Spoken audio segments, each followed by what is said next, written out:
மக்களே, இன்னைக்கு நம்ம சிக்கன் பிரியாணி சிம்பிளா சூப்பரா எப்படி செய்யறத பார்க்க போறோம். இன்னைக்கு ப்ரெஷர் குக்கர்ல செய்ய போறேன். ஸோ வீடியோவை ஸ்கிப் பண்ணாம கடைசி வரை பாருங்க. நீங்க நம்ம சேனலை ஃபர்ஸ்ட் டைம் பார்க்குறதா இருந்தால் சப்ஸ்கிரைப் பண்ணிக்கோங்க. வாங்க வீடியோக்குள்ள போகலாம்.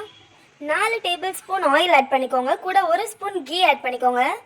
கீ மெல்ட் ஆனதும் நம்மக்கிட்ட இருக்கிற கரம் மசாலா ஸ்பைசஸை ஃபுல்லாக உள்ளே சேர்த்துக்கோங்க. நான் இன்னைக்கு 1 கப் ரைஸ்க்கு செஞ்சு காட்ட போகிறேன். 1 கப் ரைஸ்னா அப்ராக்சிமேட்லி 200 கிராமுக்கு வரும்.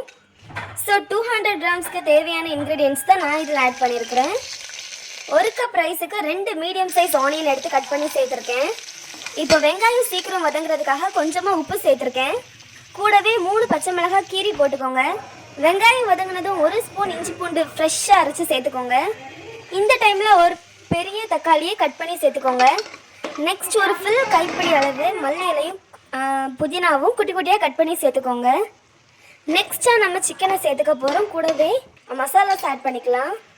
1/4 ஸ்பூன் மஞ்சள் தூள், 1 ஸ்பூன் காஷ்மீரி மிளகாய் பொடி, 1 ஸ்பூன் தனி மிளகாய் பொடி, 1 ஸ்பூன் உப்பு, 1 ஸ்பூன் கரம் மசாலா அண்ட் கொஞ்சமாக தயிர். லாஸ்ட்டாக ஹாஃப் லெமனை புளிஞ்சு ஊற்றிக்கோங்க. இப்போ நம்ம மசாலா எல்லாம் சிக்கனோட நல்லா கலந்து படுற மாதிரி நல்லா கலந்து விட்டுக்கோங்க. நல்லா கலந்து விட்டது. இப்போ நம்ம ஊற வச்சிருக்கிற ரைஸை உள்ளே சேர்த்துக்க போகிறோம்.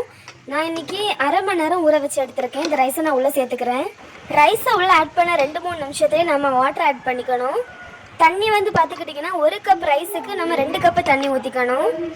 அந்த மெஷர்மெண்ட்டில் நீங்களும் சேர்த்துக்கிட்டு அடியிலேருந்து ஒரு வாட்டி கிண்டி விட்டுக்கோங்க. இப்போ உப்பு காரம் செக் பண்ணிவிட்டு லாஸ்ட்டாக 1 ஸ்பூன் நெய்யை மேலோடி ஊற்றிக்கோங்க. சேர்த்துட்டு இப்போ நம்ம குக்கரை க்ளோஸ் பண்ணிக்க போகிறோம். மீடியம் ஃப்ளேமில் ஒரு விசில் வச்சு எடுத்துக்கோங்க. அது பொறுமையாக குக் ஆகும். விசில் வந்ததும் ஃப்ளேம் ஆஃப் பண்ணிக்கோங்க. அண்ட் ப்ரெஷர் ரிலீஸ் ஆனதும் நீங்கள் ஓப்பன் பண்ணிங்கன்னா வேறு லெவலில் உங்கள் சிக்கன் பிரியாணி ரெடி ஆயிரும். வீடியோ பிடிச்சிருந்துச்சுன்னா நம்ம சேனலுக்கு ஒரு லைக் போட்டுக்கோங்க. பிரியாணி பிடிச்சிருந்துச்சுன்னா நம்ம வீடியோக்கு ஒரு லைக்கை போடுங்க. அப்படியே நம்ம சேனலையும் சப்ஸ்கிரைப் பண்ணிக்கோங்க. அண்ட் நெக்ஸ்ட் ஒரு அமேசிங்கான ரெசிபியில் உங்களை பார்க்குறேன் ஃப்ரெண்ட்ஸ். டாடா.